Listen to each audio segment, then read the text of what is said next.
tomorrow's African Women's Qualifier match set for 3 o'clock in Johannesburg, South Africa. We caught up with defenders Viwe Kochipati as well as Lydiana Nanamus as well as the rest of the squad as they gear for the match. Hi, I'm Lydiana Nanamus. I'm Viwe Kochipati. The team has been preparing very well. We've been working really hard. We understand the assignment and we are ready to take on Equatorial Guinea on Thursday. Yes. I will also say the same thing from my side. The team is ready, and at this moment we don't really have a lot of information from Equatorial Guinea, so we are just concentrating on ourselves, focusing on our strength, and we are really looking forward to the game. Okay, Guinea has not played a couple of matches for a couple of years, or they have not played for quite some time now. Do you think that gives you guys an advantage over them?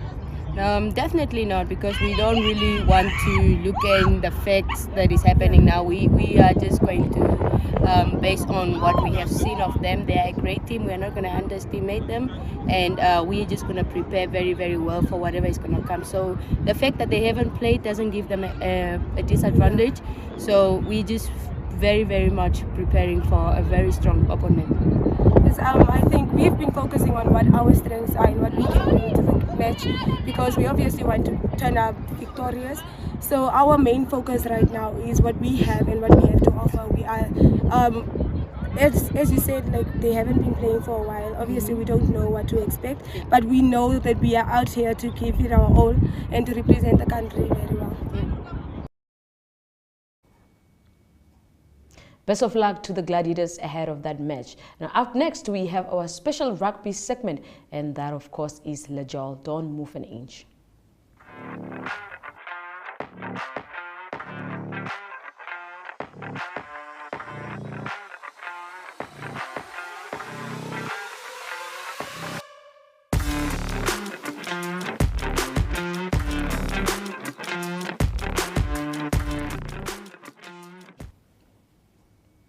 After winning the Rugby Africa Cup 2022, Namibia, led by its captain, Johan Deysel, has obtained its qualifying ticket for a 7th Rugby World Cup participation in a row.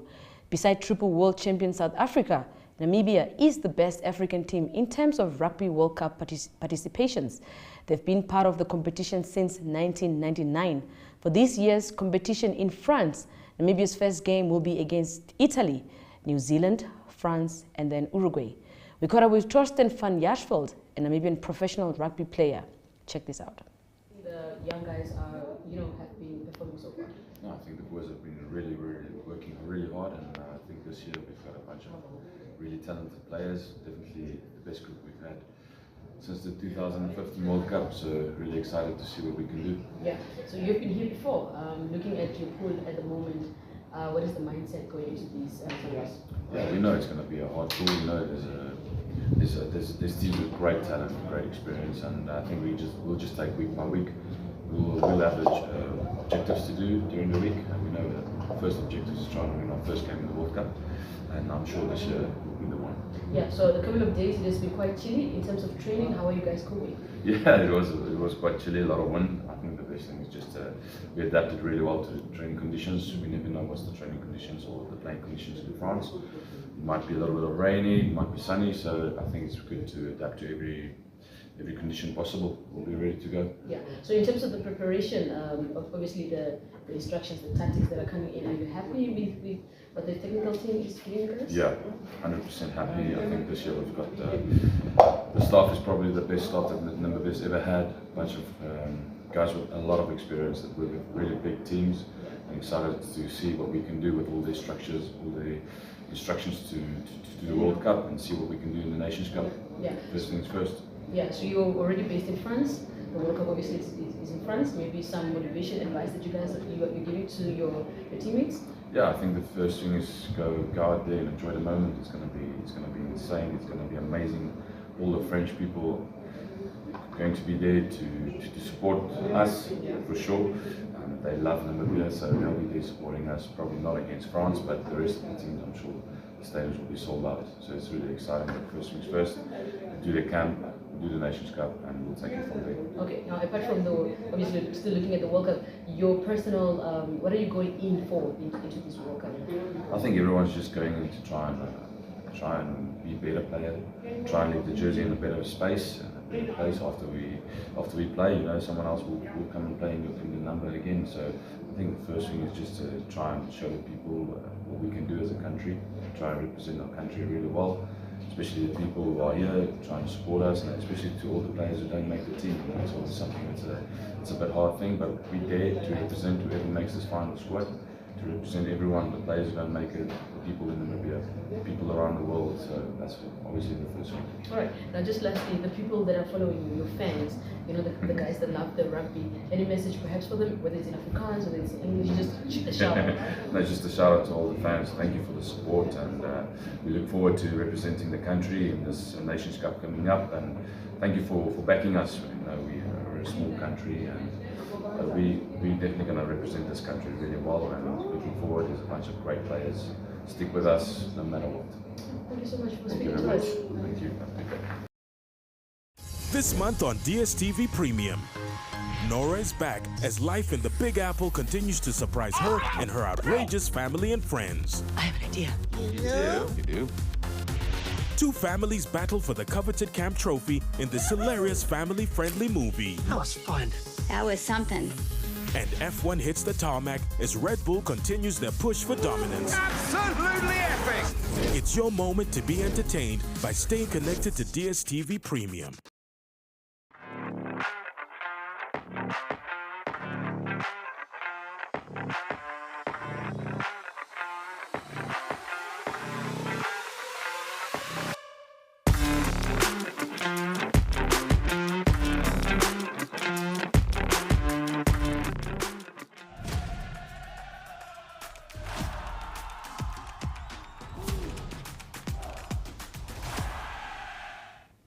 We are almost at the end of today's show, but before we close off, we have Ari Hogard with international sports news. Don't move an inch. Good day everyone, time for international sports news, and starting off with tennis news. First, it is Wimbledon that continues. It's week 2 and the finals will be played this coming weekend. On Saturday it will be the women's final and the men's final will be on Sunday. News from the women's draw is a big result for Elena Svitolina. She is from the Ukraine. She's through to the semi-final and she beat the number 1 seed Iga Swiatek of Poland by 7-5, 6-7 and 6-2. That game was played in the quarter-finals, and it's a big result for Svitolina, and she said that the war between Russia and Ukraine made her stronger to be successful in this tournament. The Ukrainian will now play Marketa Vondrasova, and both of them are unseeded. That is both Svitolina and Vondrasova. And Vondrasova, she beat Jessica Pegula of the United States. That was 6-4, 2-6 and 6-4 for them to play in the final or in the semi-final, and one of them will play in the final of Wimbledon on Saturday. In the men's draw, it's a good result for Novak Djokovic. He continues his winning run, and he beat Andrei Rublev in the quarterfinals. He's through to the semi-final as well, and it is Novak Djokovic that is trying to emulate Roger Federer by winning 8 men's singles titles in this year's tournament. Also through to the semi-finals is Yannick Sinner of Italy. He's the number 8 seed and he beat Romain Sufilin of Russia, and the score there was 6-4, 3-6, 6-2 and 6-2 to advance to the semi-finals. And continuing international sports news with Formula 1 racing news, the next Formula 1 race will be the 23rd of July. There's no Formula 1 race this coming weekend, and the one on 23 July will be the Hungarian Grand Prix. News from Formula 1 is related to the Alpha Tauri team, and it is announced that Daniel Ricciardo, he will race the rest of the season for Alpha Tauri. That's changes being made by the Alpha Tauri team.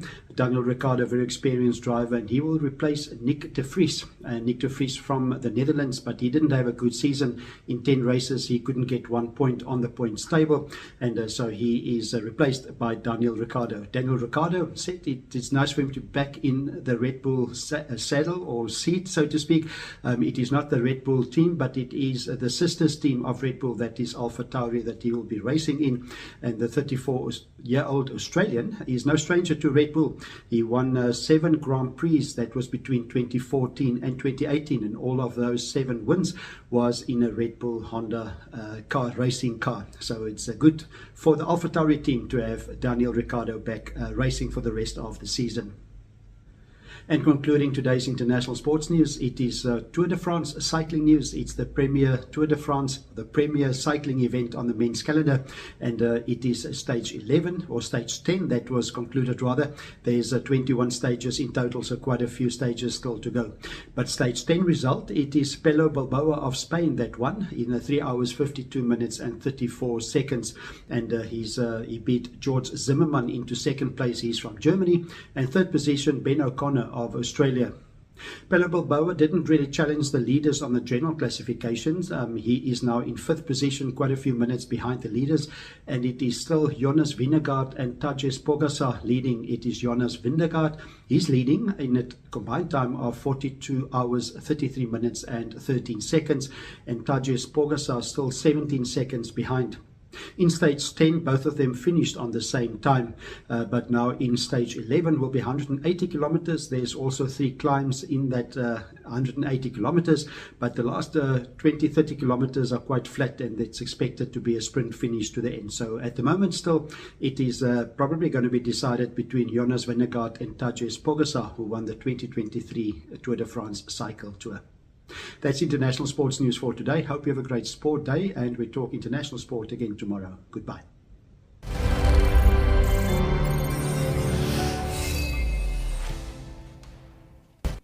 Thank you for sticking with us throughout the show. We'll be back again tomorrow, same place, same time.